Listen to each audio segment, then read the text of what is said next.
Halo, assalamualaikum warahmatullahi wabarakatuh. Kembali lagi di channel Prima Crypto. Oke, buat kalian yang baru datang di channel Prima Crypto, silahkan bantu subscribe channel Prima Crypto karena subscribe itu gratis, dan nyalakan loncengnya agar kalian bisa mendapatkan notifikasi video terbaru dari saya setiap harinya. Oke, terima kasih buat kalian yang sudah subscribe. Semoga rezeki makin lancar dan selalu profit setiap hari. Buat kalian yang belum join channel Telegram, silahkan join melalui link yang ada di deskripsi di bawah video ini, teman-teman. Oke, di kesempatan kali ini kita akan mencoba membahas Shiba Inu ya. Bagaimana kabar kalian, Shiba Army? Semoga dalam keadaan sehat dan cuan everyday. Hari ini untuk Shiba ada kenaikan, teman-teman, 3,93% data dari CoinMarketCap, dan harga saat ini 0,16 rupiah, teman-teman.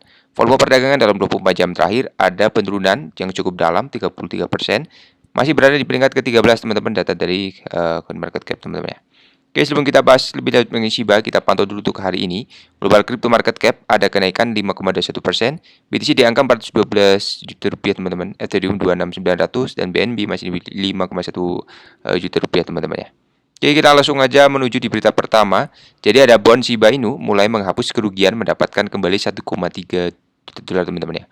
Jadi karena drama Shiba Inu Beta Chain ID, ketakutan, ketidakpastian, kemudian keraguan telah menyebar. Anggota komunitas telah mengungkapkan keprihatinannya di media sosial ya, sementara harga token ekosistem telah turun drastis. Segera setelah berita dugaan plagiarisme mulai beredar, Shiba anjlok sekitar 10% selama bond turun 20%. Namun pada saat pers situasinya terlihat mereda ya. Kerugian Shiba menyusut menjadi 6%, sementara bond turun hanya 13,4% ya dalam jangka waktu harian, teman-teman. Dan setiap minggunya bekas luka bond sedikit lebih dalam. Aset tersebut telah terdepresiasi sebesar 23%, bahkan dominasi sosialnya juga turun 67% menjadi 0,6% paralelnya dalam jangka waktu yang sama. Sentimen bullish yang terkait dengan bond Shiba Swap telah turun sebesar 6,8,1%, teman-teman. Jadi sebelumnya hari ini bond turun di bawah EMA untuk menciptakan titik terendah lokal baru sekitar 1 dolar, namun ia berhasil menghapus kerugiannya, mengklaim kembali EMA 200 biru, kemudian meluncur kembali di atas 1,3 ya. Pada saat pers, harga aset bersosialisasi dalam kisaran 1,27 sampai 1,3. Untuk saat ini, bond memiliki beberapa resisten kuat di sekitar 1,5 sampai 1,9, membuat jalurnya di atas sedikit rumit ya. Seperti yang ditujukan di bawah ini, aset telah diperdagangkan di atas level sebelumnya pada awal Maret dan kemudian mencoba menembus di atas level terakhir. Pada saat penulisan, RSI melayang sekitar 35, menyoroti momentum pembelian yang kurang terpelihara, teman-teman. Jika situasinya memburuk di sini, bond juga dapat turun ya ke salah satu support yang disorot dalam bagian di bawah ini, teman-teman. Jadi buat teman semua yang hold di bond ya, walaupun turun ya silahkan di hold aja ya, teman-teman ya. Oke, dan di sini untuk lepas dari penurunan terakhir, menarik untuk dicatat ya bahwa angka probabilitas rata-rata tidak dipengaruhi secara dramatis. Ini yang mungkin menunjukkan bahwa sebagian besar investor adalah pemegang atau pembeli dan tidak banyak terpengaruh ya oleh penurunan bond. Di antara pemegang yang tersisa sekitar 10% dari mereka kehabisan uang atau rugi.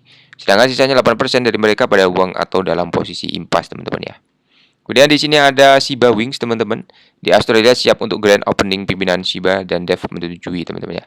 Jadi Shiba Wings akan mengumumkan pembukaannya dan akan meluncurkan siaran langsung dalam waktu kurang dari 15 jam.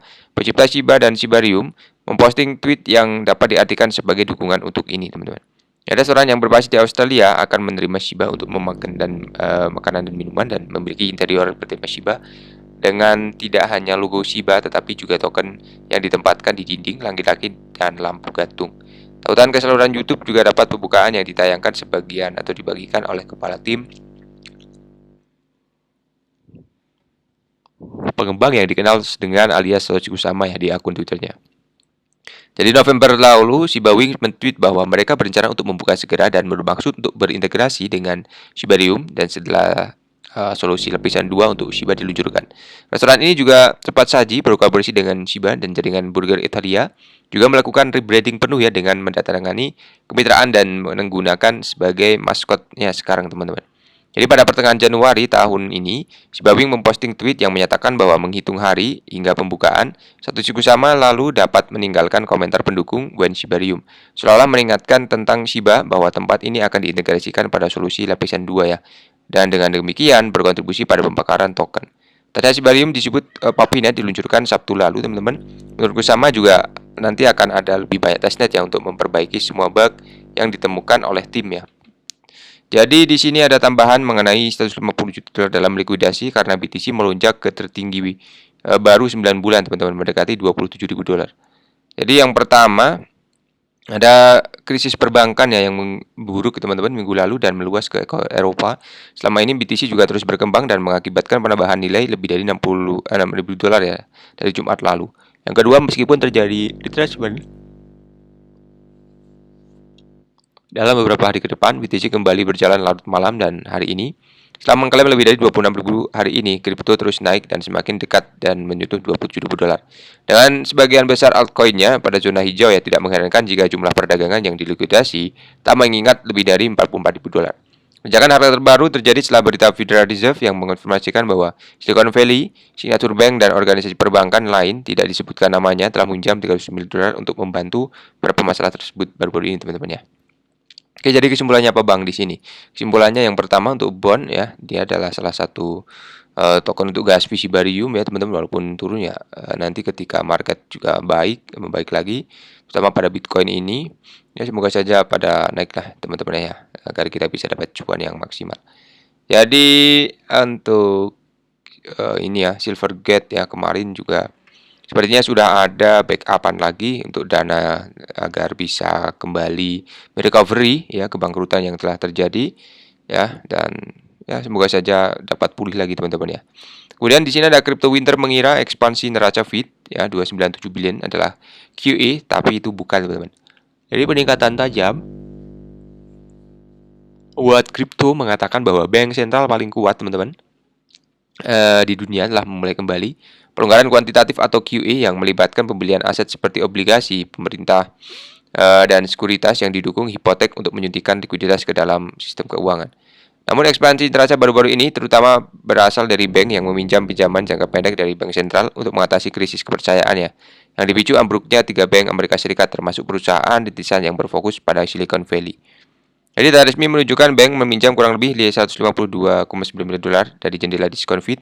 Fasilitas pinjaman bank sentral memberikan pinjaman kepada institusi membantu mereka mengelola risiko likuiditas ya, kemudian menghindari bank runs. Jadi bank juga meminjam 11,9 miliar dolar dari Term Funding Program yang baru dibuat jalur likuiditas lagi meminjam pinjaman ya dengan kepemilikan US Treasury juga bukan uang gratis ya, karena bank pinjaman harus membayar suku bunga yang ditentukan. Jadi sementara itu kepemilikan Fed atas Treasury dan security yang didukung hipotek masing-masing turun sebesar 7 miliar dolar dan 2 miliar dolar sebagai bagian dari program pengetahuan kuantitatif teman-teman ya. Kemudian di sini ada tambahan ya. Meskipun rekor pinjaman bank menandakan kekhawatiran akan cepat keringnya likuiditas, risiko terhadap stabilitas sektor perbankan itu juga dapat meningkatkan permintaan BTC yang sekarang dipandang sebagai lindung nilai terhadap bank run teman-teman. Oke, jadi seperti itu saja untuk pembahasan kali ini. Buat teman semua yang belum subscribe, silahkan bantu subscribe karena subscribe itu gratis, dan nyalakan loncengnya agar kalian bisa mendapatkan notifikasi video terbaru dari saya setiap hari. Terima kasih sudah menonton video ini. Share jika bermanfaat teman-teman. Sampai jumpa di video selanjutnya. Assalamualaikum warahmatullahi wabarakatuh. Salam profit.